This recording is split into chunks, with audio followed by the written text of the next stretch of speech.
الحمد للہ وکفا والصلاة والسلام علی سید الرسل وخاتم الانبیاء وعلی آلہ واصحابہ الاتقیاء اما بعد فاعوذ باللہ من الشیطان الرجیم بسم اللہ الرحمن الرحیم الف لام میم احسب الناس ان یترکوا ان یقولوا آمنا وهم لا یفتنون صدق اللہ مولانا العظیم۔ میرے بھائیوں اور عزیزوں، میری بہنوں اور بچیوں، آج 21ویں پارے کا خلاصہ پیش نظر ہے، لیکن ہم تھوڑا سا پیچھے ہٹ کر سورہ عنکبوت سے آج کا سلسلہ بیان شروع کر رہے ہیں۔ سورہ عنکبوت بھی مکی ہے اور یہ معلوم ہوتا ہے کہ ہجرت حبشہ کے زمانے میں نازل ہوئی ہے، اور یہ زمانہ وہ ہے کہ جب مسلمانوں پر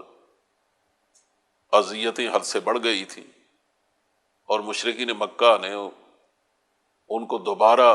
اپنے دین پر لانے کے لیے تکلیفوں میں اضافہ کر دیا تھا۔ وہ یہ سمجھتے تھے کہ اس سے نوجوان جو اس طرف آ رہے ہیں وہ اس سے ڈر کر پیچھے پلٹ جائیں گے، لیکن یہ ایمان ایسی ترشی تو نہیں تھی کہ جو ان باتوں سے اتر جاتی، اسی وہ اس میں زیادہ ثابت قدم رہے اور انتہائی استقامت کا ثبوت دیا۔ البتہ اس معاملے میں جو بعض مسائل پیش آئے اس کا اس صورت میں ذکر فرمایا گیا ہے، تو میں بھی اس صورت کے ساتھ ساتھ ہی ان کا ذکر کروں گا۔ سب سے پہلے دیکھیے کہ اس میں جو بنیادی بات جس پر زور دیا گیا ہے، کیونکہ حالات ایسے تھے جس میں سب سے شرط یہ تھی کہ استقامت ہو مسلمانوں میں۔ اگر استقامت کمزور پڑ جاتی تو ظاہر ہے کہ یہ مٹھی بھر مسلمان ان کی مخالفتوں کا مقابلہ تو نہیں کر سکتے تھے۔ ایک ایمان ہی کی قوت تھی کہ جو صبر و استقامت کے ساتھ ایک بہت بڑی قوت میں تبدیل ہو جاتی تھی اور ہر طرح کے حالات کا مقابلہ کر سکتی تھی۔ لیکن بعض دفعہ ضرور اس بات پر سوچا جاتا تھا کہ جب انتہائی تکلیفیں پہنچائی جاتی تو کبھی نہ کبھی طبیعت میں یہ بات ضرور آتی کہ اللہ تعالیٰ ان پر اپنا عذاب نازل کیوں نہیں کرتا اور ہمیں غیر معمولی مدد کیوں نہیں وہاں پہنچاتا، اور یہ ہم پر جو عائداً تکلیفوں میں اضافہ ہوتا جا رہا ہے پروردگار خاموشی سے کیوں برداشت فرما رہا۔ اسی فرمایا الف لام میم احسب الناس ان یترکوا ان یقولوا آمنا وهم لا یفتنون، کیا لوگوں نے یہ گمان کر لیا ہے کہ وہ ایمان لانے کے بعد یوں ہی چھوڑ دیے جائیں گے، کہ انہیں یہ سمجھ رکھا ہے کہ بس کہ وہ چھوڑ دیے جائیں گے صرف یہ کہنے پر کہ ہم ایمان لے آئے، وہم لا یفتنون، اور وہ آزمائے نہیں جائیں گے۔ وَلَقَدْ فَتَنَّا الَّذِينَ مِن قَبْلِهِمْ فَلَيَعْلَمَنَّ اللَّهُ الَّذِينَ صَدَقُوا وَلَيَعْلَمَنَّ الْكَاذِبِينَ، حالانکہ ہم نے ان سب لوگوں کو آزمایا جو ان سے پہلے ایمان لا چکے، ان سے پہلے گزر چکے، اور یہ آزمائش اس لیے ہے کہ اللہ کو ضرور یہ دیکھنا ہے کہ سچے کون ہیں ان میں اور جھوٹے کون ہیں۔ اس لیے کہ کسی بھی بات یا کسی بھی نظریے سے وابستگی کا دعویٰ کوئی مشکل کام نہیں ہوتا، لیکن سچے اور جھوٹے کا پتہ اس وقت چلتا ہے جب آدمی اس کی قیمت ادا کرتا ہے۔ جب اس سلسلے میں آزمائشیں آتی ہیں، مصیبتوں میں مبتلا آدمی ہوتا ہے، تو اس وقت پتہ چلتا ہے کہ جو مصیبتیں اس نظریے کی خاطر برداشت کر جاتا ہے تو اس کا مطلب یہ ہے کہ وہ اپنی بات میں سچا ہے، لیکن جو مصیبتوں کا سامنا نہیں کرتا اور سمجھتا ہے کہ اگر تو آرام سے یہ بات چل سکے تو میں آپ کے ساتھ ہوں، لیکن اگر اس راستے میں کوئی مشکلات پیش آتی ہیں تو پھر میں اس راستے میں جانے کے لیے تیار نہیں ہوں، تو اس کا مطلب یہ ایک کمزور آدمی ہے۔ جو ظاہر ہے کہ ایسے لوگ تو کسی بھی نظریے کے ساتھ ہوں تو ان کے لیے کمزوری کا باعث ہوتے ہیں، قوت کا باعث نہیں ہوتے۔ وابستگی ظاہر ہے کہ ایک محبت کا دوسرا نام ہے۔ دنیا میں معمولی محبتیں بھی آزمائی جاتی ہیں، تو اللہ سے محبت کا دعویٰ، اللہ کے رسول سے محبت کا دعویٰ تو سب سے کٹھن کام ہے، تو کیسے ممکن ہے کہ اس کو آزمایا نہ جائے؟ محبت کے مقدر میں کہاں آرام ہے ہمدم، کہیں شعلہ کہیں بجلی کہیں سیماب ہوتی، تو یہ محبت تو سب سے پاکیزہ، سب سے بالا تر محبت ہے، تو اس کی آزمائش ضرور ہوتی ہے۔ اور دوسری یہ بات بھی ہے کہ یہ صرف آزمائش ہی نہیں ہوتی،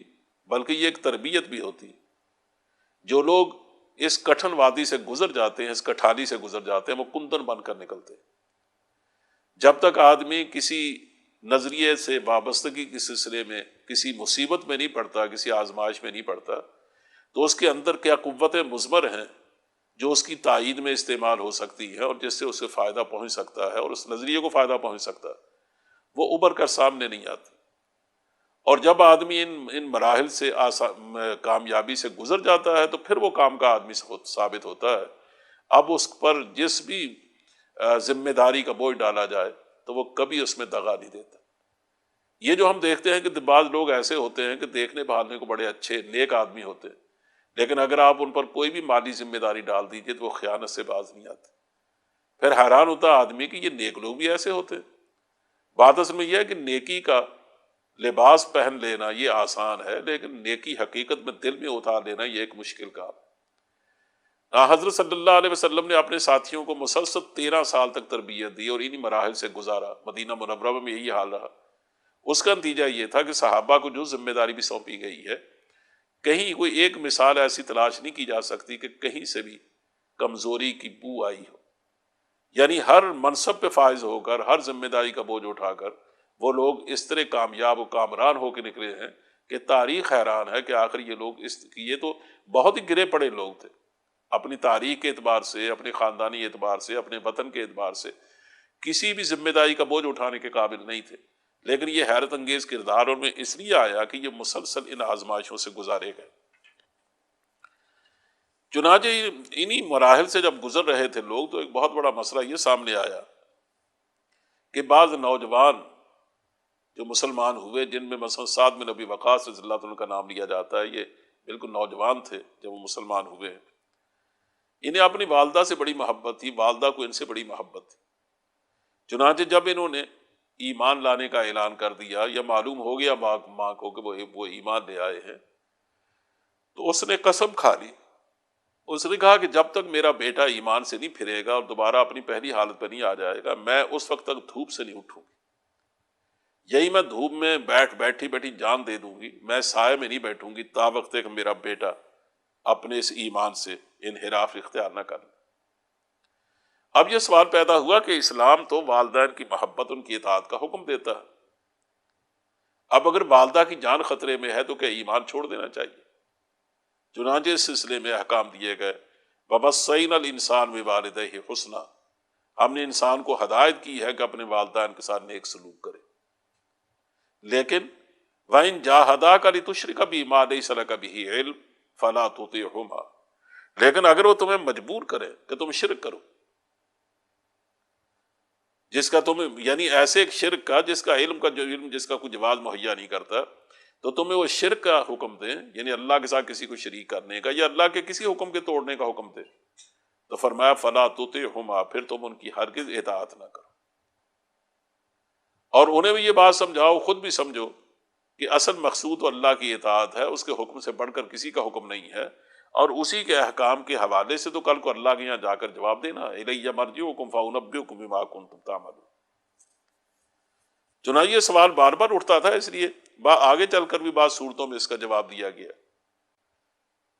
نوجوانوں کو بہکانے کے لیے بعض لوگ یہ حربہ بھی استعمال کرتے تھے کہ ان کے عزیز، ان کے قریب، ان کے بزرگ بعض لوگوں سے یہ کہتے کہ دیکھو ہم مانتے ہیں کہ جو راستہ تم نے اختیار کیا وہ غلط نہیں، وہ صحیح ہے، لیکن حالات اس کی اجازت نہیں دیتے، تمہاری ماں مر جائے گی، تمہارا باپ مر جائے گا، یہ ہو جائے گا، وہ ہو جائے گا، تم اگر اپنے اس ایمان سے پھر جاؤ تو ہم تمہیں ذمہ داری لیتے ہیں کہ تمہاری اس خطا اور اس گناہ کی سزا ہم کل کو اٹھانے کو تیار ہیں، اس کو ہم اوڑھ لیتے ہیں، تو جو کچھ ہوگا گناہ ثواب وہ ہمارے ساتھ ہوگا، کل کو اللہ کے یہاں ہم یہ کہہ دیں گے کہ انہوں نے ہمارے کہنے پر ایمان چھوڑا تھا، تو تمہیں تو پھر کوئی ڈرنے کا اندیشہ نہیں ہوگا، تو اس لیے تم ایمان سے پھر جاؤ۔ چنانچہ اس کے بارے میں فرمایا وَقَالَ الَّذِينَ كَفَرُوا لِلَّذِينَ آمَنُوا اتَّبِعُوا سَبِيلَنَا وَلْنَحْمِلْ خَطَايَاكُمْ وَمَا هُمْ حَامِلِينَ مِنْ خَطَايَاهُمْ مِنْ شَيْءٍ، کہا یہ کافر لوگ ایمان لانے والوں سے کہتے ہیں کہ تم ہمارے طریقے کی پیروی کرو، یعنی دوبارہ کافر ہو جاؤ، وَلْنَحْمِلْ خَطَايَاكُمْ، اور تمہاری خطاؤں کو ہم اپنے اوپر لے لیں گے، اس کی ذمہ داری ہم اٹھاتے ہیں۔ تو اللہ فرماتا وَمَا هُمْ بِحَامِلِينَ مِنْ خَطَايَاهُمْ مِنْ شَيْءٍ، حالانکہ ان کی خطاؤں میں سے وہ کچھ بھی اپنے اوپر لینے والے نہیں ہیں۔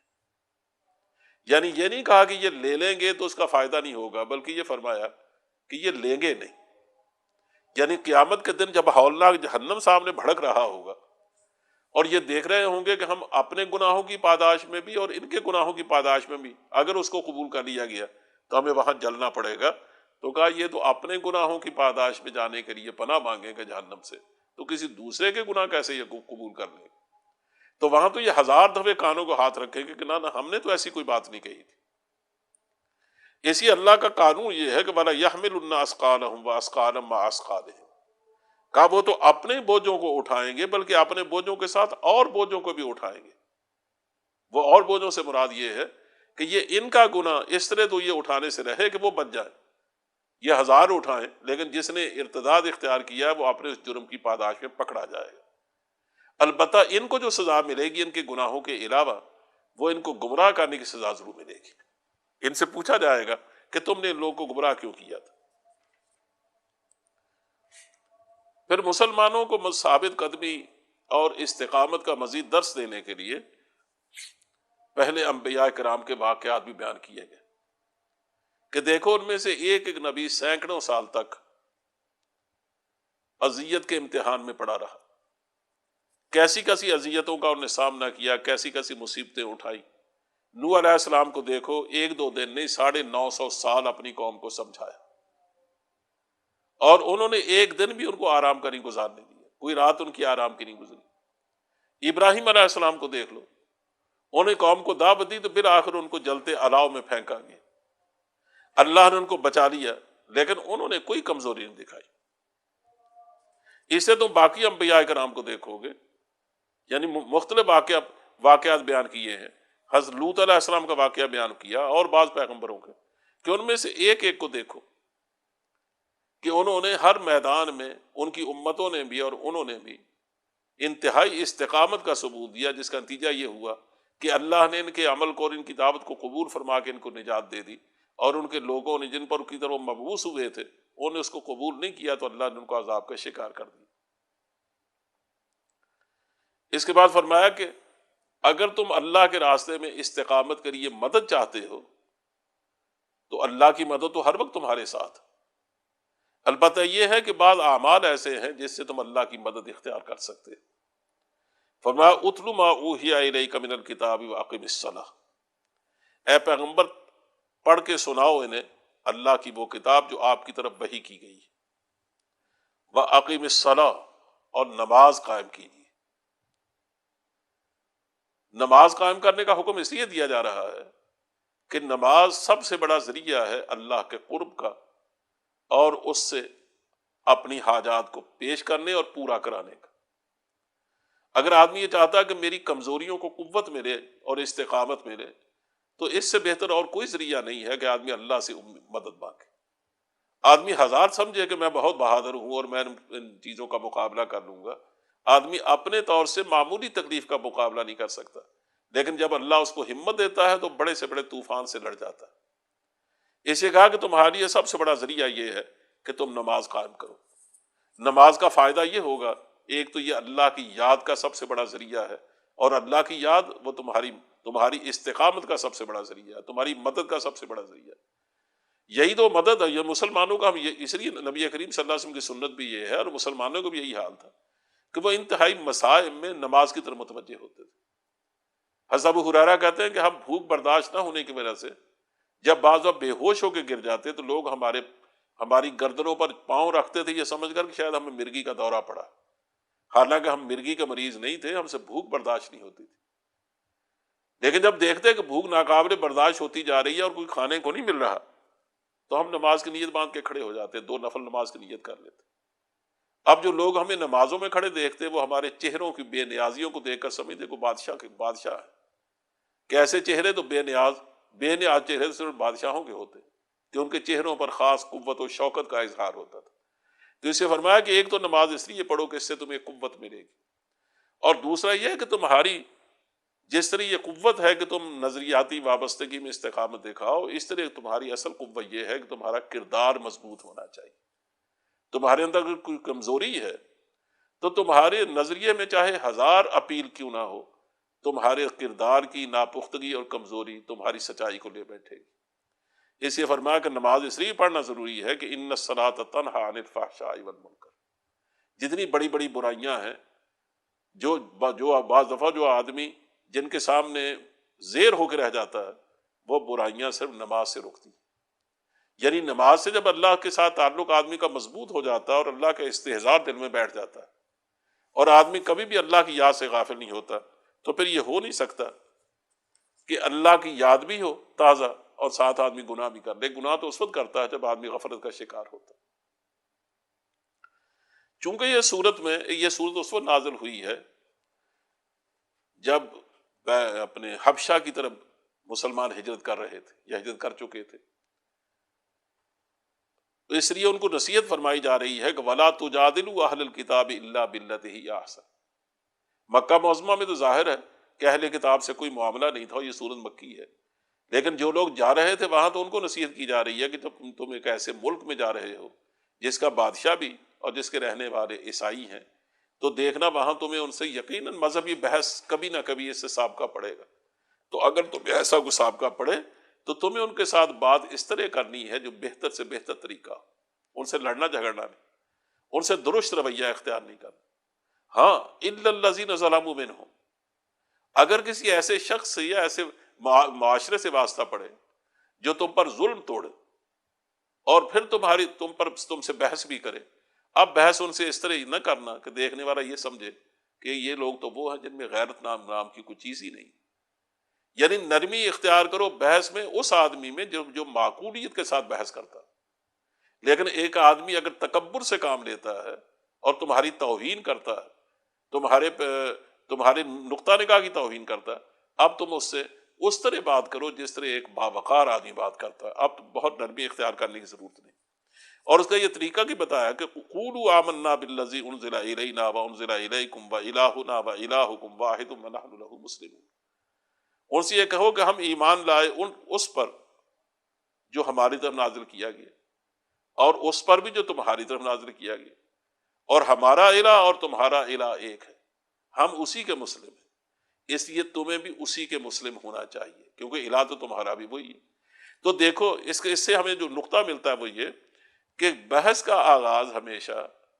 ان چیزوں سے کرنا چاہیے جو جانبین میں تسلیم شدہ ہو. جن پیغمبروں کو یہ مانتے ہیں وہ مانتے ہیں، انہیں ہم بھی مانتے ہیں، ہم تو سارے پیغمبروں کو مانتے ہیں. اب اگر بحث کا آغاز اس سے کیا جائے کہ تم تو گمراہ ہو، تم کافر ہو، تم ہمارے پیغمبر کو نہیں مانتے، ہماری کتاب کو نہیں مانتے، یہاں سے لڑائی شروع ہوگی، بحث نہیں شروع ہوگی. بحث کا آغاز یہاں سے ہونا چاہیے کہ دیکھو ہم تو تمہارے پیغمبروں کو مانتے ہیں، تمہاری کتابوں کو مانتے ہیں،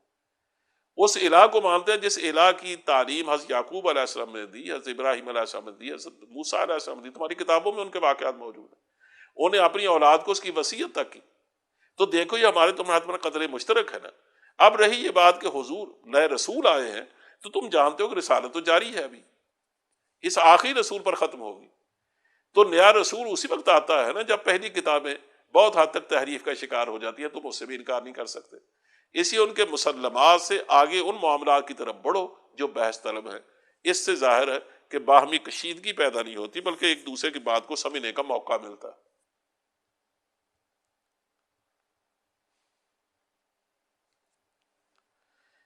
اس آیت کریمہ سے تو صاف اشارہ ملتا ہے ہجرت حبشہ کا یا ہجرت کا، کہ مسلمان اس اذیت سے دو چار تھے. چونکہ اس سورت کا بنیادی موضوع یہ ہے کہ ان کو استقامت کا درس دیا جا رہا، تو کہا اگر تم استقامت یہاں دکھاؤ اور محسوس کرو کہ اب واقعی استقامت سے معاملہ آگے بڑھ گیا ہے، تو پھر یا عبادی الذین آمنوا ان ارضی واسعۃ فایای فاعبدون، اے میرے بندو جو ایمان لائے ہو، بے شک میری زمین بہت وسیع ہے، فایای فاعبدون، پس تمہیں میری ہی بندگی کرنی. یعنی یہاں اگر تمہیں بندگی کرنے کی اجازت نہیں دی جا رہی، تم اپنے طریقے سے زندگی نہیں گزار سکتے، تمہارے لیے تمہارے اپنے طریقے سے زندگی گزارنا ناممکن کر دیا گیا ہے، تو اللہ کی زمین یہی تو نہیں ہے؟ اللہ کی زمین تو بہت وسیع ہے، تم وسیع زمین کا راستہ اختیار کرو، یعنی کہیں جہاں بھی موقع ملے وہاں تم ہجرت کر جاؤ۔ رہی یہ بات کہ راستہ کٹھن ہے، کہیں موت سے بھی سابقہ پیش آ سکتا، تو کہا کل نفس ذائقۃ الموت، زندہ کس کو رہنا، ہر نفس کو موت کا مزہ چکھنا ہے، تو آنا تو ہمارے پاس ہی ہے، ثم الینا ترجعون۔ تو تم اس حال میں آؤ کہ ہم یہ سمجھے کہ تم نافرمانی کر کے آئے ہو، تو پھر تمہارا انجام کیا ہوگا؟ اور اگر تم اس حال میں ہمارے پاس آؤ کہ تم ہماری خاطر اپنا وطن چھوڑ کے نکلے تھے، لیکن راستے کی مشکلات نے تمہیں موت سے موت سے ہم کنار کر دیا، تو دیکھو تو صحیح کل کو تمہارے ساتھ پھر کیسا اللہ کے یہاں کیسا اچھا معاملہ پیش آنے والا۔ اس لیے فوراً اس کے بعد فرمایا والذین آمنوا وعملوا الصالحات لنبوئنہم من الجنۃ غرفا تجری من تحت الانہار خالدین فیہا نعم اجر العاملین، کہ جو لوگ ایمان لائے ہیں اور جو نیک عمل کیے ہیں ان کو ہم جنت کی بلند و بالا عمارتوں میں رکھیں گے جن کے نیچے نہریں بہتی ہوں گی، وہاں وہ ہمیشہ ہمیشہ ہمیشہ رہیں گے۔ کیا ہی عمدہ اجر ہے ان کام کرنے عمل کرنے والوں کا۔ اس کے بعد اس کے دلائل بھی دیے کہ تم سمجھتے ہو کہ تم اس راستے میں نکلو گے تو جان کو بھی خطرہ ہوگا، رزق کا بھی اندیشہ ہوگا، پتہ نہیں ملتا ہے یا نہیں ملتا۔ فرمایا بکائی من دابۃ لا تحمل رزقها، یہ کتنے جانور ہیں جنگل میں پھرتے ہیں، جانور اڑتے پھرتے ہیں، چار پائے جنگل میں گھومتے ہیں، کہا یہ اپنے سے اپنا رزق اٹھائے تو نہیں پھر رہے؟ اللہ یرزقها وإیاکم، اللہ ان کو رزق دیتا اور تم کو بھی دیتا، اس لیے تم کو دے گا، وہو السمیع العلیم، اور وہ سننے والا ہے، جاننے والا ہے۔ اس کے بعد سورہ روم ہے۔ سورہ روم ایک خاص موقع پر نازل ہوئی ہے جس کی وجہ سے اس میں بڑی اپیل پیدا ہو گئی ہے، بلکہ یوں کہنا چاہیے اس کے پہلی دو تین آیتیں ہی اللہ کے دین اور اللہ کے رسول کی رسالت کی حقانیت کی بہت پختہ دلیل بن گئی۔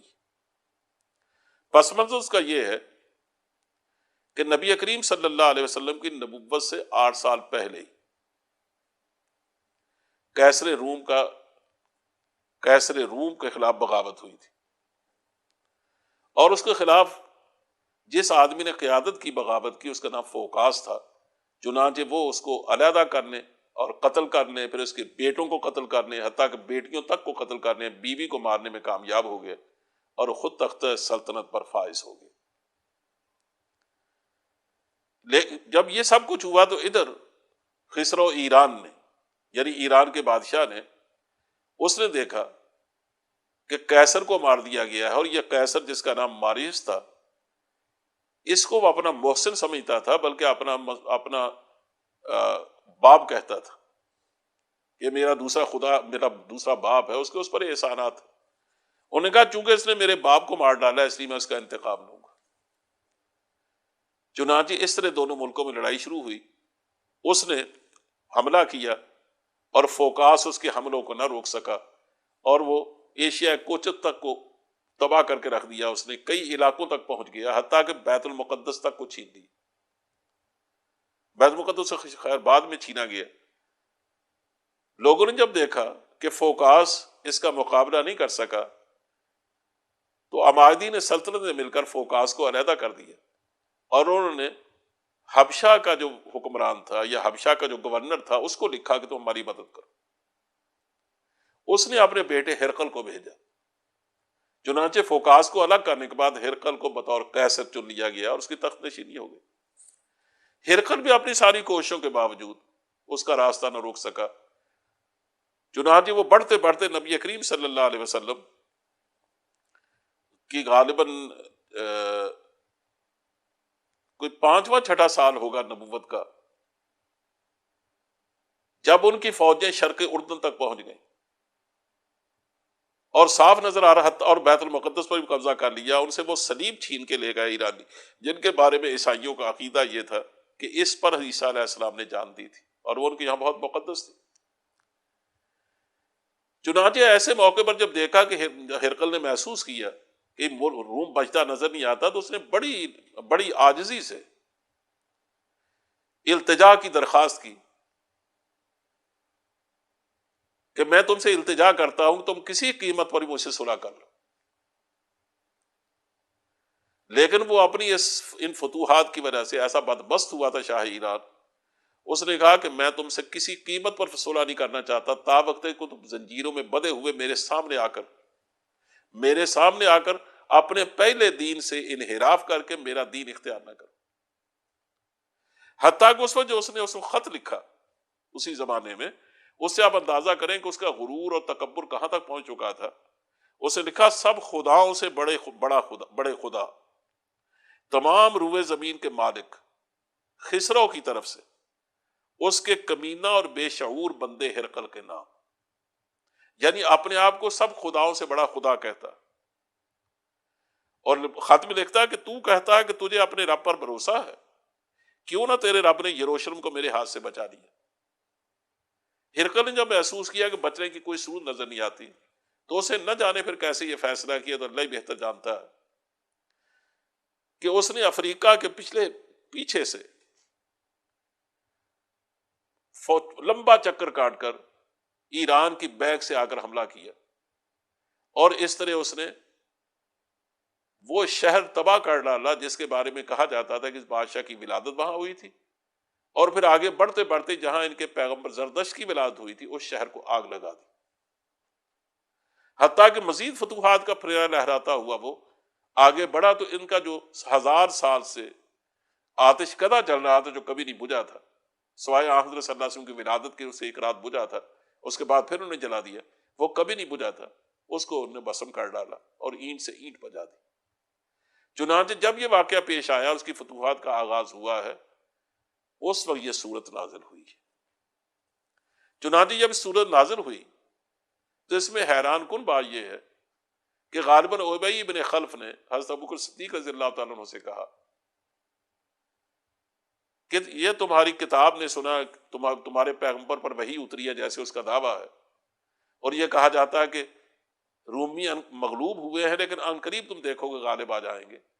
کہا اگر 3 سالوں میں ایسا ہو جائے تو میں تمہیں 10 اونٹ دوں گا،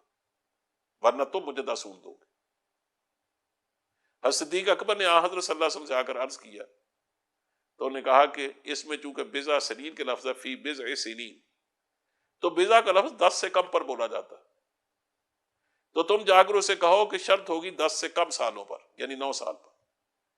اور اونٹوں کی تعداد 10 نہیں 100 ہوگی. چنانچہ یہ شرط لگا دی گئی، اور اس سے چونکہ شرط ابھی حرام نہیں ہوئی تھی اسی شرط لگ گئی. مسلمان جب ہجرت کر کے جنگ بدر میں ان کا تصادم ہوا قریش مکہ سے، تو یہ 9واں سال تھا. قرآن کریم کی اس آیت کو اترے اور شرط کو لگے. اس وقت جو میں نے پہلے واقعات بیان کیے ہیں، یہ اس وقت انہوں نے فتوحات کا راستہ کھولا، اور حتیٰ کہ ہوتے ہوتے انہوں نے صلح کر لی قیصر سے، اور جتنے ان کے مقبوضات تھے سارے انہوں نے چھوڑ دیے. تو چنانچہ جب خبر آئی کہ اس طرح دوبارہ رومی غالب آ گئے اور اپنے علاقے انہیں مل گئے ہیں اور ایران مغلوب ہو گیا ہے، تو اس وقت 2 خوشخبریاں مسلمانوں کے لیے تھی. ایک تو یہ خوشخبری کہ رومی غالب آ گئے، اور مسلمانوں کی ہمدردیاں رومیوں سے اس لیے تھی کہ وہ ٹھیک ہے کہ وہ اگرچہ شرک کرتے تھے لیکن وہ باہر بگڑے ہوئے مسلمان تھے، وہ کافر نہیں تھے. کافر ان کو اس لیے نہیں کہا جا سکتا کہ اس وقت تک نبی کریم صلی اللہ علیہ وسلم کی دعوت ان تک نہیں پہنچی تھی، اور وہ بگڑے ہوئے مسلمان ان معنوں میں تھے کہ وہ توحید کو مانتے تھے لیکن ساتھ شرک بھی کرتے تھے، آخرت کو بھی مانتے تھے، پہلے پیغمبروں کو بھی مانتے تھے، حضور کے ماننے کی ابھی نوبت نہیں آئی تھی. عیسائی اس لیے کافر، یہودی اس لیے کافر ہو گئے تھے کہ یہود تک دعوت پہنچ چکی تھی، مدینے کے لوگ اس کو ماننے سے انکار کر چکے تھے. چنانچہ ان کے ساتھ اس لیے مسلمانوں کی ہمدردیاں تھیں، اور قریش مکہ کی ان کے ساتھ ہمدردیاں تھیں ایرانیوں کے ساتھ، وہ جانتے تھے وہ آتش پرست ہیں، اور جس طرح ہم بت پرست ہیں تو وہ کہتے ہیں ہم بھی مشرک ہیں وہ بھی مشرک ہیں، اس لیے وہ ان کی فتوحات اور بغرے بجاتے تھے،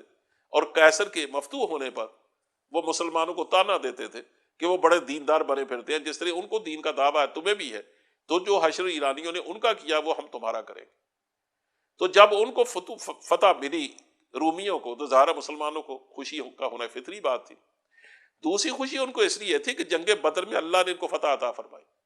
جب آیت کریمہ نازل ہوئی تھی تو خیال یہ تھا کہ شاید اس سے مراد رومیوں کا غلبہ ہے،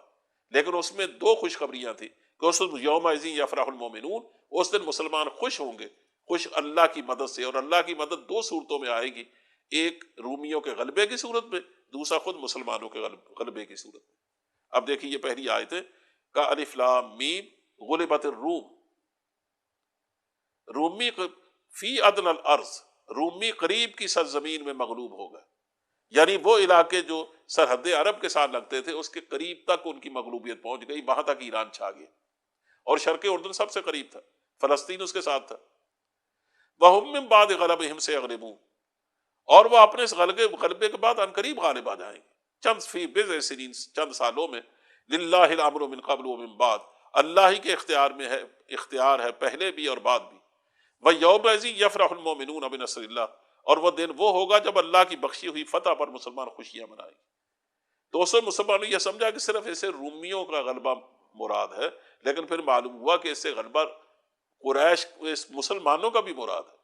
جو قریش پر ہوگا۔ ینصر من یشاء، اللہ جس کی چاہتا ہے مدد کرتا ہے، وہو العزیز الرحیم، وہ غالب ہے اور مہربان ہے۔ ان آیات میں آنے والے حالات کے بارے میں جو خبر دی گئی ہے وہ ظاہر ہے کہ اس کا وقوع تو جا کے 8-9 سال بعد ہوا ہے، اور جب وہ خبر دی گئی تھی تو عیسائیوں کے بڑے بڑے مورخین اس بات پر حیرت زدہ ہیں، گیبر نے خاص طور پہ یہ بات کہی ہے کہ اس وقت کے حالات کو دیکھ کر کوئی آدمی دور تک یہ تصور نہیں کر سکتا تھا کہ اب کیسے روم اٹھنے کے قابل ہے اور یہ مملکت واقعی بچ جائے گی، کہ اس کے بیشتر علاقے وہ چھین چکا تھا، ایران چھین چکا تھا، اور اس کے دارالخلافہ کے سامنے اس کی فوجوں نے جا کر پڑاؤ ڈال دیا تھا، اور وہ انتہائی ذلت آمیز شرائط پر بھی صلح کرنے کو تیار تھا، لیکن شاہ ایران اس پر بھی مطمئن ہونے کے لیے تیار نہیں تھا۔ تو وہ کہتا ہے کہ ایسے حالات میں محمد صلی اللہ علیہ وسلم نے دنیا کے ایک کونے میں بیٹھ کر جو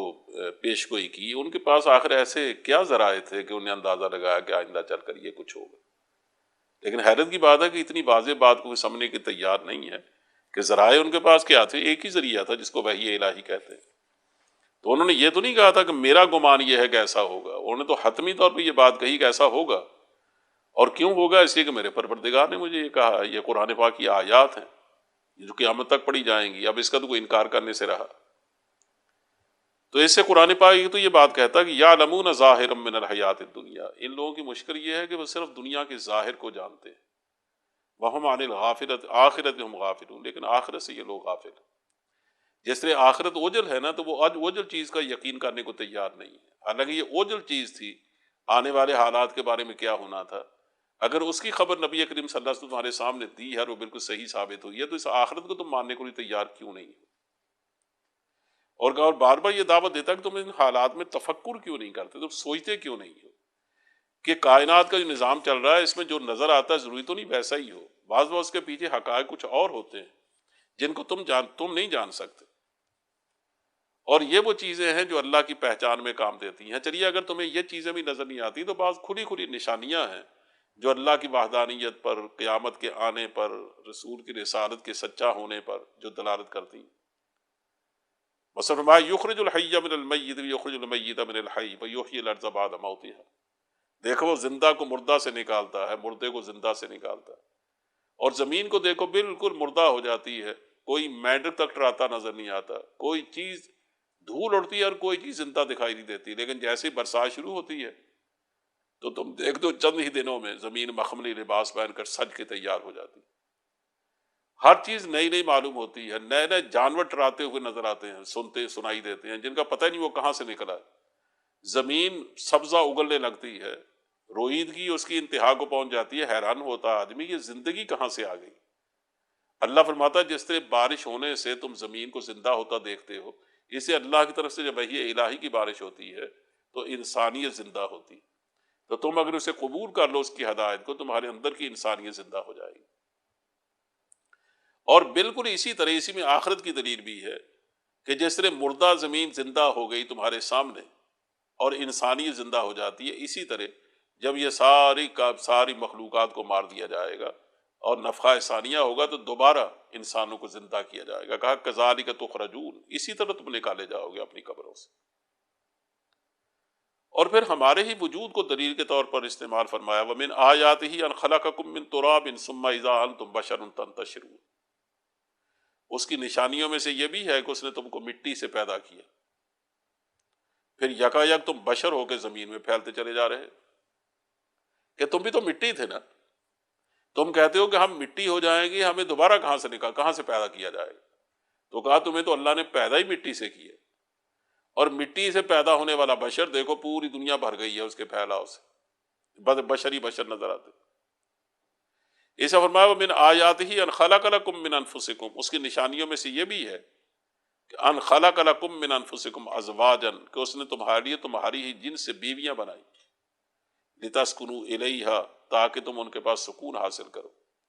وجعل بینکم مودۃ ورحمہ، اور تمہارے درمیان محبت اور رحمت پیدا کر دی. یعنی یہ انسان، ایک مرد اور عورت جو ایک دوسرے کی کشش محسوس کرتے ہیں اور سمجھتے ہیں کہ ہماری شخصیت کا خلا اس وقت پر نہیں ہو سکتا جب تک ہم ایک دوسرے کے لیے ہمدردی اور محبت پیدا نہیں کریں گے، ایک دوسرے قریب نہیں ہوں گے. یہ حیرت انگیز جذبہ کس نے پیدا کیا؟ یعنی ہم کبھی آدمی سوچتا ہے کہ حضرت آدم کو پیدا کیا اس کے دست قدرت نے، اس کے بعد اس نے ایسی خودکار مشین بنائی ہے انسان کے اندر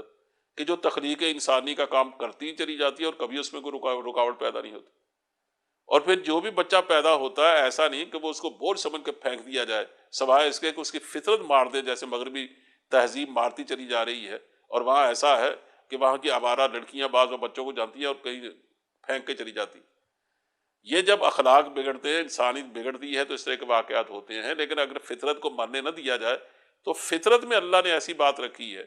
کہ کتنی تکلیف کے ساتھ ماں بچے کو جانتی، کس قدر تکلیف اٹھا کے وہ ماں اپنے پیٹ میں اٹھائے پھرتی. اور جب وہ پیدا ہوتا بالکل گوشت کا اگلوتا خوبصورت سا، اس کو اپنی گود میں اٹھائے ہوئے کس قدر تکلیف اٹھا کے اسے پالتی. اور اس کے اندر چین آتا ہے، اسے اس کے معلومات اندر کوئی ٹھنڈ پڑتی ہے جب وہ اپنے بیٹے کی کوئی بھی تکلیف کوئی راحت میں بدل دیتی. تو حیرت ہوتی ہے بعض دفعہ کہ بچہ ماشاءاللہ بڑا صحت مند ہے، ماں اٹھائے پھرتی، اس کو ذرا بوجھ نہیں محسوس ہوتا. وہ رات کو روتا ہے، باقی سارے گھر والے تنگ پڑتے ہیں، وہ نہیں تنگ پڑتی. وہ اس کو بار بار ضد کرتا ہے، پریشان کرتا ہے، وہ کبھی اس کا دل تنگ نہیں پڑتا. تو یہ جو جذبات کا پیدا کرنا خاص طور پر اللہ کی جانب سے، بجائے خود ایک اتنی بڑی دلیل ہے کہ جیسے بڑی دلیل اور کیا ہو سکتی. کہ فی ذالک لآیات لقوم یتفکرون، اس میں نشانیاں ہیں ان لوگوں کے لیے جو سوچتے ہیں، غور و فکر کرتے ہیں. اس سے فرمایا ومن آیاتہ خلق السماوات والارض واختلاف السنتکم. بہت چھوٹی باتیں ہیں جس کو ہم سمجھتے نہیں. کہ ان کی نشانیوں میں سے آسمان و زمین کی پیدائش بھی. زمین کتنی بڑی اس کی نعمت ہے، آسمان کتنی بڑی نعمت ہے، بجائے خود ایک موضوع ہے. اختلاف السنتکم والوانکم، زبانوں کا اختلاف، رنگوں کا اختلاف، یہ بھی تو اس کی قدرت ہے. یعنی ایک ہی جگہ رہنے والے نئی نئی زبان کیسے بولنے لگتے ہیں. نطق تو آدمی کو سب کو یکساں ملا ہے، احساس بھی سب کو یکساں ملا ہے. یہ نئی نئی زبانیں کہاں سے آ جاتی؟ بعض دفعہ ایسا بھی ہے کہ ماں باپ کوئی اور زبان بولتے ہیں، بچہ اور زبان سیکھ جاتا ہے. یہ نئی نئی زبانیں سیکھنے کی جس کے اندر صلاحیت ہے، یہ اللہ کی قدرت کا ایک اظہار ہے. اس سے مختلف رنگوں کا ہونا یہ بھی اس کی قدرت ہے. بہت سادہ سی باتیں جس کو ہر آدمی، معمولی آدمی سمجھتا ہے، سب سمجھ سکتا ہے، کیونکہ یہ فطرت کی پکار ہے کہ وَمِنْ آیَاتِهِ مَنَامُكُمْ بِاللَّيْلِ وَالنَّهَارِ وَابْتِغَاؤُكُم مِّن فَضْلِهِ. کہا اس کی نشانیوں میں سے تمہارا رات کو سو جانا اور دن کو جاگنا. رات کی نیند، اس سے پوچھو جس کو رات کو نیند نہ آئے کہ نیند کتنی بڑی نعمت ہے. اور اگر رات کو نیند نہ آئے اور دن کو کام بھی کرنا پڑے، پھر اندازہ کریں کہ دن کو جاگنا کتنی بڑی مشکل بات ہے. تو تمہارا رات کو سونا اور دن کو سونا، دن کو بھی آدمی سوتا ہے ضرورت کے تحت، یہ اللہ کی کتنی بڑی نعمت ہے. وابتغاؤکم من فضلہ، اور پھر دن کو جاگ کر تمہارا اس کے فضل کو تلاش کرنا، یہ اس کی کتنی بڑی نعمت ہے. یعنی آدمی اپنی تجارت، اپنی ملازمت، اپنے رزق کے حصول کے لیے اس کے اندر جو ایک سرگرمی کا مادہ قدرت نے رکھا ہے، یہ بجائے خود اس کی ایک عطا ہے، اس کی نعمت ہے اور اس کی قدرت ہے. اسی طرح بات کو پھیلاتے چلے جائیں تو دور تک بات پہنچ جاتی ہے. اللہ فرماتا کہ تم خاص طور پر اس زمانے کے حالات کی طرف جس میں جنگ شروع ہوئی تھی اس کی طرف اشارہ کرتے ہوئے فرمایا ہے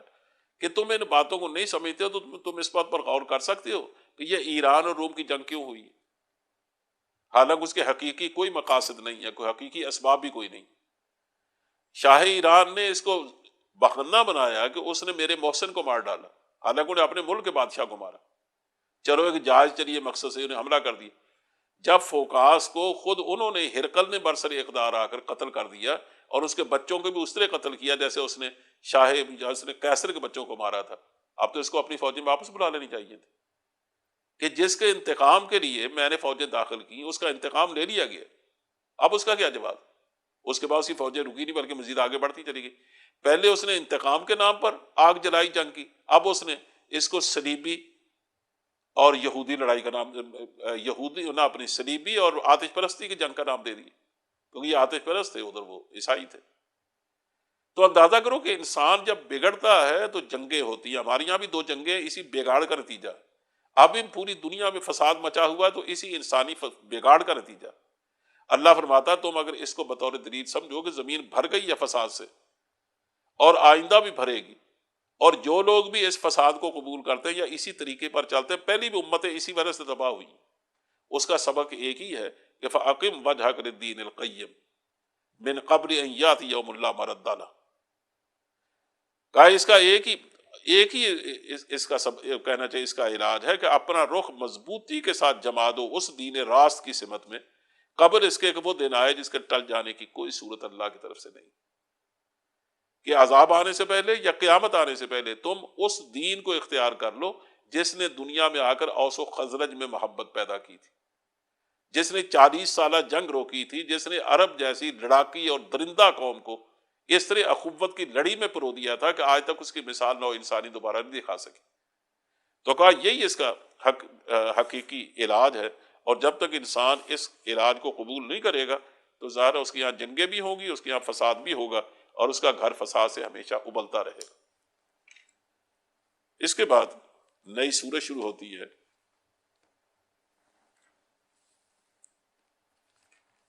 سورہ لقمان۔ لقمان اس کا نام اس لیے رکھا گیا ہے، یوں تو شناخت کے لیے ہی ہے، کوئی موضوع تو نہیں ہے، لیکن اس کی یہ ایک وجہ بھی ہے کہ حضرت لقمان کی اس میں نصیحتوں کا ذکر ہے،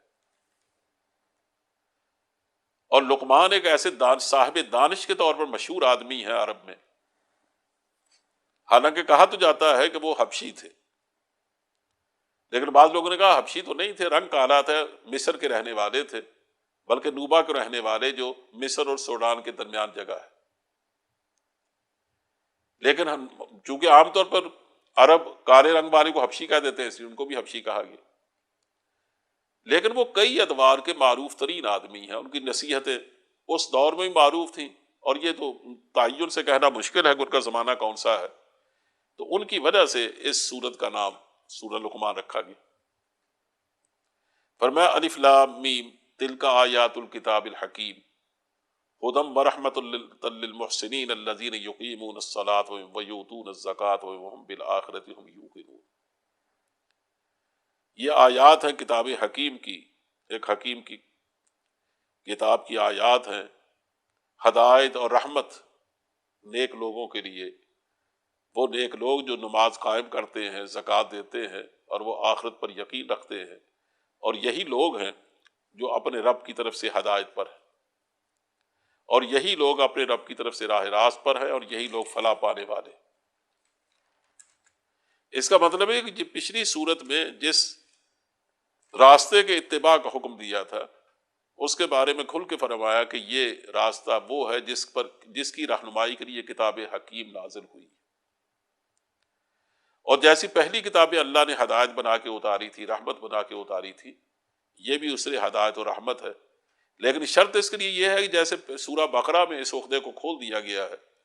کہ قرآن کریم تو ظاہر ہے کہ ایک ایسی بارش ہے جس سے زمین کا ذرہ ذرہ فائدہ اٹھا سکتا ہے، لیکن جس سے بارش سے زمین کا ہر قطع فائدہ نہیں اٹھاتا، بلکہ بعض جگہ تو اور زیادہ خرابی بڑھتی۔ سعدی نے کہا 12 کے بدتر لطافت تبش خلاف نیست، تر باغ لالا رویت در شورا بوم خس۔ کہ بارش کی لطافت میں کوئی کلام نہیں ہے، لیکن باغ میں پھول اگتے ہیں اور شورا زمین میں خار و خس اگتا ہے۔ اسی طرح جس زمین میں جو ذہن شورا ہو چکے ہیں، جن میں سنجیدگی نہیں ہے، جو آخرت پر کے بارے میں سوچنے کو بھی تیار نہیں ہے، وہ اس بات پہ بھی کبھی غور نہیں کرتے کہ آخر ہماری زندگی کا کوئی مقصد بھی ہوگا، ہمیں اللہ نے یہاں کیوں بھیجا۔ تو ظاہر ہے کہ وہ تو اس سے فائدہ نہیں اٹھا سکتے، اس لیے شروع میں کہہ دیا تھا کہ ہدی للمتقین، یہ تو اللہ سے ڈرنے والوں کے لیے ہدایت۔ یہاں فرمایا کہ جو نیکوکار لوگ ہیں، جو نیکی کا راستہ اختیار کرنا چاہتے ہیں، یہ اصل میں ان کے لیے رحمت ہے، اور ان کی بڑی بڑی علامتیں یہ ہیں، یقیمون الصلاۃ ویؤتون الزکاۃ وہم بالآخرۃ ہم یوقنون۔ تو چونکہ یہ کتاب ہی اللہ کی طرف سے ہدایت کا ذریعہ بن کے آتی ہے، اسی کے ابشار اور انذار کے لیے اللہ تعالیٰ پر رسول بھیجتا ہے، اور رسول کریم صلی اللہ علیہ وسلم جس آدمی کو دعوت دیتے تھے، قرآن کریم پڑھ کے دیتے تھے۔ قرآن کریم اصول ہیں جس کی قولی اور عملی تشریح اللہ کا نبی بن کے آتا ہے، دونوں مل کر وہ رہنمائی مہیا کرتے ہیں، جس کو ہم شریعت اسلامی کہتے ہیں۔ تو اس لیے غیر مسلموں کی اور لادینیت کی ہمیشہ یہ کوشش ہوتی ہے کہ قرآن کو پھیلنے نہ دیا جائے، اس کی آواز بلند نہ ہونے دی جائے۔ چنانچہ عرب کا اور مکے کا کافر بھی یہ کہتا تھا، قال الذین کفروا لا تسمعوا لهذا القرآن والغوا فیہ لعلکم تغلبون، کہ اس کتاب کو مت سنو، اور جب یہ پڑھی جائے شور مچاؤ تاکہ دوسرے بھی نہ سنیں۔ چنانچہ اسی میں سے ایک آدمی، یا کہنا چاہیے ایک رویے کا ذکر کیا جائے اس آیت میں، کہ انسانی بھلائی کی ذمہ دار تو یہ کتاب بن کے آئی ہے، لیکن ان میں ایسے لوگ بھی ہیں کہ من یشتری لہو الحدیث لیضل عن سبیل اللہ، کہ وہ اس لیے یعنی ان میں نضر بن حارث ایک شخص گزرا ہے، یہ شاہ نزول کے بارے میں علماء کہتے ہیں کہ بات اصل میں یہ ہے کہ اس نے ایک دن سب اشراف قریش جمع تھے، ان کو کہا کہ دیکھو تمہارے سامنے محمد جوان ہوئے صلی اللہ علیہ وسلم، تم جانتے ہو کون جیسا خوبصورت جوان اور سیرت و کردار کا پاکیزہ جوان تمہارے مکے میں کوئی نہیں تھا، تمہارے سامنے ان کے بالوں میں سفیدی آئی ہے، تم ان کی قابلیت، صلاحیت اور ان کی عقل مندی کے ہمیشہ قائل رہے۔ اب ادھیڑ عمر میں آ کر وہ یہ کہتا ہے کہ مجھ پر ایک کتاب اتری ہے اور اس کو پڑھ کے سناتا ہے، اور تم کبھی کہتے ہو شاعر ہے، کبھی کہتے ہو ساحر ہے، کبھی کہتے ہو مجنون ہے، حالانکہ اس میں ایسی کوئی بات نہیں ہے۔ تو اس کا مطلب یہ ہے کہ ہم اس کا توڑ کرنے سے عاجز ہو گئے ہیں۔ کہ میرے ذہن میں ایک ترکیب آئی ہے کہ میں جاتا ہوں ایران اور شام اور ان ملکوں کی طرف، اور ایران میں خاص طور پر وہاں رستم و اسفند و یار کے بہت قصے بکتے ہیں، ان کی بہادری کے، ان کے عجیب و غریب، اور بھی وہاں رومانٹک قسم کی کہانیاں، اور وہاں ایسی، اور دوسرے ملکوں میں ایسی لونڈیاں ملتی ہیں جو بڑی خوبصورت آوازیں رکھتی ہیں اور خوبصورت آوازیں میں گانا گاتی ہیں۔ میں لونڈیاں خرید کے لاتا ہوں اور وہاں سے ایسی چیزیں لاتا ہوں جو وہاں چھپی ہوئی ملتی ہیں ہمیں، اور ہم میں سے پڑھ کے لوگوں سے سنائیں۔ تو ہم یہ جو واقعات بیان کرتے ہیں، کہتے ہیں کہ انبیاء کے واقعات ہیں، فلاں کے فلاں کے، ان کے مقابلے میں جب تک ہم اسی طرح کی کہانیاں لوگوں کو نہیں سنائیں گے تو لوگ آخر اس کو کیوں چھوڑیں گے۔ دوسرا یہ کہ جب ہم اس میں ایک ایسی اپیل ہے، آپ اس کو شاعری کہتے ہیں، شاعری نہیں، خدا جانے وہ کیا ہے، لیکن اس میں بہرحال دل مول لینے کی ایک صلاحیت ہے، اور جو آدمی سنتا ہے وہ دل دے کے آ جاتا ہے۔ تو میں ایسی لونڈیاں لاؤں گا، ایسے گانے لاؤں گا، اور ان میں ایسا لوگوں کو مصروف کر دوں گا کہ جو اس طرح تو کبھی دیکھ بھی نہیں سکے۔ یہ شیطان کا ایک پرانا حربہ ہے کہ وہ ہمیشہ نیکی کی طرف سے ہٹانے کے لیے ایسے مشاغل پیدا کرتا ہے، ایسی دلچسپیاں پیدا کرتا ہے۔ یہ گانا بجانا اسی کا پیدا کرتا ہے، اور موسیقی کے بعد اس طرح کے پروگرام وہ دیتا ہے، اور اس طرح کی بعض اور دلچسپیاں پیدا کرتا ہے کہ نوجوان اس میں کھوئے رہیں، کبھی وہ اس طرف آ کے بھی نہ دیکھے۔ بلکہ اقبال مرحوم نے تو جسارت کرتے ہوئے یہاں تک کہہ دیا ہے کہ یہ تم قوالی اور اس طرح کی چیزیں دیکھتے ہو، اور اس میں اور بعض دفعہ خانقاہوں میں بیٹھے تم دیکھتے ہو کہ لوگ اللہ اللہ کرنے میں لگے ہوئے۔ کہا تمہیں معلوم نہیں کہ اصل کچھ لوگوں نے لوگوں کو جہاد سے روکنے کے لیے یہ مصروفیات ان کے لیے پیدا کی۔ انہیں کہا بند رکھو ذکر و فکر صبح گاہی میں انہیں، اور پختہ تر کر دو مزاج خانقاہی میں انہیں، تاکہ اس کے بعد جہاد واد کی باتیں ختم ہو جائیں۔ تو اس لیے شیطان مختلف طریقے استعمال کرتا۔ اس زمانے میں یہ ایک شیطان تھا، انسان جس کے ظاہر ہے جس کے پیچھے شیطان کام کرتی تھی، اس نے کہا وَمِنَ النَّاسِ مَن يَشْتَرِي لَهْوَ الْحَدِيثِ لِيُضِلَّ عَن سَبِيلِ اللَّهِ، اور انسانوں ہی میں سے کوئی ایسا بھی ہے جو کلام دل فریب خرید کر لاتا ہے، گانے بجانے خرید کے لاتا ہے، افسانے، اس طرح کی عجیب و غریب چیزیں، لِيُضِلَّ عَن سَبِيلِ اللَّهِ، تاکہ لوگوں کو اللہ کے راستے سے علم کے بغیر بھٹکا سکے۔ وَيَتَّخِذَهَا هُزُوًا، اور اس راستے کی دعوت کو مذاق میں اڑا دے. اولئک لہم عذاب علیم، یہی مہین، یہی ہے جن کے لیے رسوا کر دینے والا عذاب. وَإِذَا تُتْلَىٰ عَلَيْهِ آيَاتُنَا وَلَّىٰ مُسْتَكْبِرًا كَأَن لَّمْ يَسْمَعْهَا، جب اس کے سامنے کلام اللہ کی آیات پڑھی جاتی ہیں، ہماری آیتیں پڑھی جاتی ہیں، وَلَّىٰ مُسْتَكْبِرًا، تو وہ بڑے گھمنڈ کے ساتھ اس طرح رخ پھیر لیتا ہے، كَأَن لَّمْ يَسْمَعْهَا، گویا کہ اس نے سنا ہی نہیں. كَأَنَّ فِي أُذُنَيْهِ وَقْرًا، ایسا معلوم ہوتا کہ اس کے کانوں میں ڈانٹ ہے، یعنی اس کے کان بہرے ہیں، اس میں جاتا ہی کچھ نہیں. فَبَشِّرْهُ بِعَذَابٍ أَلِيمٍ، ان کو عذاب علیم کی خوشخبری سنا دو. ان کے مقابلے میں کہا ان الذین آمنوا وعملوا الصالحات لهم جنات النعیم خالدین فیہا وعد اللہ حقا، جو لوگ ایمان لائے اور نیک عمل کیے ان کے لیے نعمتوں والے باغات ہیں جس میں ہمیشہ رہیں گے. یہ اللہ کا سچا وعدہ ہے اور وہ غالب بھی ہے، وہ حکمت والا ہے. اس کے بعد حضرت لقمان کی حکمتوں کا ذکر آیا. کہا تم اگر ان دلائل سے نہیں سمجھتے ہو قرآن کریم کے بارے میں اور اللہ کے دین کے بارے میں، اور اس کی دعوت کی بنیاد عنوان کیا ہے؟ توحید. وہ تمہیں شرک سے روکتا، کیونکہ شرک وہ بیماری ہے جس سے باقی ساری بیماریاں پھوٹتی. کہ اللہ کی وحدانیت اور اس کی کبریائی کو اگر مان لیا جائے تو اسلامی آئین بھی سمجھ میں آ جاتا ہے، اس کی اطاعت بھی سمجھ میں آ جاتی ہے، اس کی عبادت کرنا بھی آسان ہو جاتا ہے، اس کے احکام پر چلنا بھی آسان ہو جاتا ہے. اس کا حق یہ سمجھ میں آ جاتا ہے کہ اصل حاکمیت اسی کو زیب دیتی ہے، جب مخلوق اس کی ہے تو امر بھی اسی کا چلنا چاہیے. تو کہا یہ باتیں نئی نہیں ہیں، یہ باتیں جن کو تم بڑے صاحب دانش اور حکیم کے نام سے جانتے ہو لقمان کو، اس کا صحیفہ لقمان مشہور بھی تھا، کہا اس میں بھی تو یہی باتیں کہی گئی تھی، اور وہ سب زیادہ انہی باتوں پر زور دیتے تھے. کہا وَلَقَدْ آتَيْنَا لُقْمَانَ الْحِكْمَةَ أَنِ اشْكُرْ لِلَّهِ. اب دیکھیے جو سب سے پہلی انہوں نے بات فرمائی، کہا ہم نے لقمان کو حکمت عطا کی تھی کہ اللہ کا شکر گزار ہو، کہ اللہ کا شکر ادا کر. وَمَن يَشْكُرْ فَإِنَّمَا يَشْكُرُ لِنَفْسِهِ، اور یہ بھی کہا تھا جو کوئی شکر کرے اس کا شکر اسی کے فائدے کے لیے ہے، اس کے اپنے لیے مفید. وَمَن كَفَرَ فَإِنَّ اللَّهَ غَنِيٌّ حَمِيدٌ، اور جو کفر کرے تو حقیقت میں اللہ بے نیاز ہے اور ستودہ صفات ہے، اس کو کسی تعریف کی حاجت نہیں. وَإِذْ قَالَ لُقْمَانُ لِابْنِهِ وَهُوَ يَعِظُهُ يَا بُنَيَّ لَا تُشْرِكْ بِاللَّهِ. کہا اس وقت کو یاد کرو جب لقمان اپنے بیٹے کو نصیحت کر رہا تھا. یہ بیٹے کی نصیحت شاید اس لیے ذکر کی گئی ہے کہ کوئی آدمی بھی کسی اور کے سامنے جھوٹ بول سکتا ہے، غلط بات اس کو سکھا سکتا ہے، لیکن اپنے بیٹے کی عاقبت یا اپنے بیٹے کا مستقبل تو تباہ نہیں کرتا. اسی لقمان نے جو بات کہی اپنے بیٹے سے یقین وہ غلط نہیں ہوگی. اور دوسری یہ بات کہ چونکہ یہ ساری حرکتیں نضر بن حارث جیسے لوگ نوجوانوں کی دلچسپیاں بدلنے کے لیے اور دین سے ہٹانے کے لیے کر رہے تھے، اس لیے یہاں نوجوان بیٹے کو جو نصیحت فرمائی شاید اس کا ذکر اس لیے بھی کیا گیا ہے. وہ نصیحت کیا کر رہے تھے؟ اس نے کہا بیٹا یا بنی لا تشرک باللہ، اے میرے بیٹے خدا کے ساتھ کسی کو شریک نہ کرنا. ان الشرک لظلم عظیم، حق یہ ہے کہ شرک بہت بڑا ظلم. ووصینا الانسان، ہاں یہ دوسری بات اسی حوالے سے کہی کہ یہ بھی کہا جاتا تھا کہ دیکھو ماں باپ کا ایک حق ہے، اور مائیں اگر روکتی ہیں، جیسے پیچھے میں کہہ چکا ہوں سورہ عنکبوت میں کہ ماں روکتی تھی سعد بن ابی وقاص کو، میں دھوپ میں رہوں گی، مر جاؤں گی جب تک تم دین نہیں چھوڑو گے. وہاں بھی یاد بھائی اس کو پھر یہاں بھی دوہرایا. کہا ووصینا الانسان بوالدیہ، انسان کو ہم نے حکم دیا ہے بوالدیہ، والدین کے ساتھ حسن سلوک کرنے کا. اور اس کی وجہ کیا ہے؟ حملتہ امہ وہنا علی وہن، اس کی ماں نے اس کو تکلیف اٹھا کر، ذوق پر ذوق اٹھا کر اسے پیٹ میں رکھا. وفصالہ فی عامین، اور 2 سال اس کو دودھ چھوڑنے میں لگے. اس لیے اس کی اس مصیبت کا اور اس خدمت کا تقاضا یہ ہے کہ اس کی خدمت کی جائے. اسی کا انشکر لی ولوالدیک،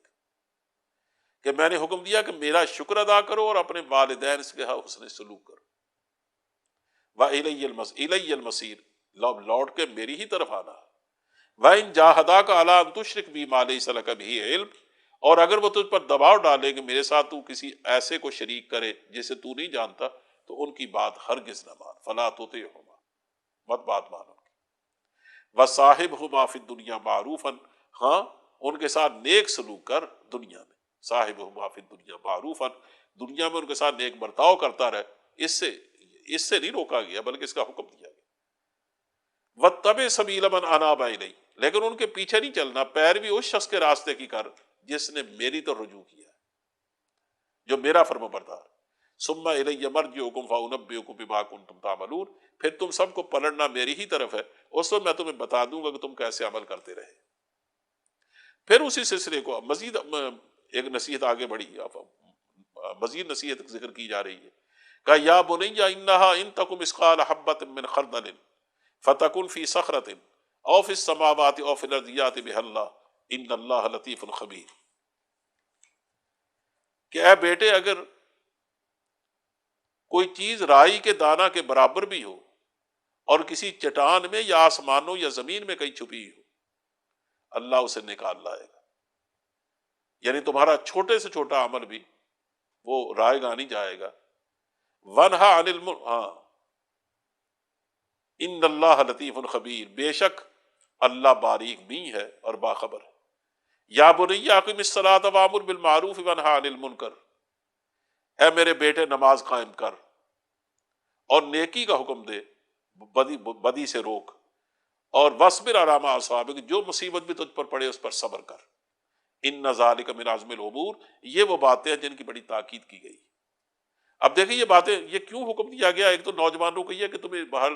استقامت دکھانی ہے، تمہیں جس طرح یہ مصیبتوں میں مبتلا کر کے تمہیں آزمانا چاہتے ہیں، تمہارا کام یہ نہیں ہے، تمہارا کام تو جو دین نے احکام دیے ہیں تمہیں صبر کے ساتھ ان پر عمل کرنا۔ ولا تصعر خدک للناس ولا تمشی فی الارض مرحا، لوگوں سے منہ پھیر کر بات مت کر، متکبر نہ بن، بد اخلاق نہ ہو۔ ولا تمشی فی الارض مرحا، زمین میں اکڑ کے مت چل۔ ان اللہ لا یحب کل مختال فخور، اس لیے کہ اللہ کسی خود پسند اور فخر جتانے والے شخص کو پسند نہیں کرتا۔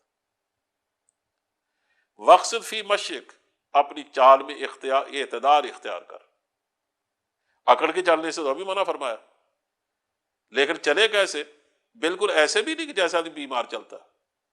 حضرت عمر فاروق نے کسی کو سر جھکا کے چلتے ہوئے فرمایا تو آپ نے فرمایا کہ اسلام کمزور نہیں ہے، اس کو ذلیل نہ کر۔ اور کسی کو بالکل اس طرح چلتے ہوئے دیکھا کہ جیسے بیمار ہوتے ہیں،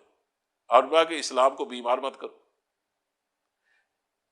بلکہ کچھ نوجوانوں کو دیکھا کہ وہ بالکل لیے دیے سے آہستہ آہستہ قدم اٹھا رہے ہیں، تو آپ نے درہ اٹھا کر سیدھے ہو کے چلو۔ اسلام کو مضبوط مسلمان کی ضرورت ہے، کمزور کی نہیں۔ تو ظاہر آدمی کی چال ڈھال اس کے دل و دماغ پر اثر انداز ہوتی ہے،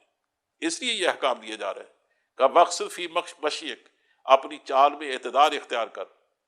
وغضض من صوتک، اور اپنی آواز ذرا پست رکھ۔ دوسروں پر دھاڑنے کا طریقہ جو متکبروں کا ہے، یا اونچی آواز سے چیخ چیخ کر بولنے کا طریقہ، یہ بدتمیزی بھی ہے کہ یہ مت اختیار کرو۔ ان انکر الاصوات لصوت الحمیر، سب آوازوں سے زیادہ بری آواز گدھوں کی آواز ہے۔ اس کو مسلسل پھر توحید پر زور دیا جا رہا ہے، اس کے دلائل بیان کیے جا رہے ہیں۔ اس کے بعد سورہ السجدہ ہے، یہ بھی مکی ہے اور اس کے بنیادی طور پر موضوعات بھی وہی ہیں، اور اس میں بھی توحید پر، رسالت پر، آخرت پر زور دیا گیا ہے۔ اور زمانہ چونکہ اس کا بھی قریب کا وہی ہے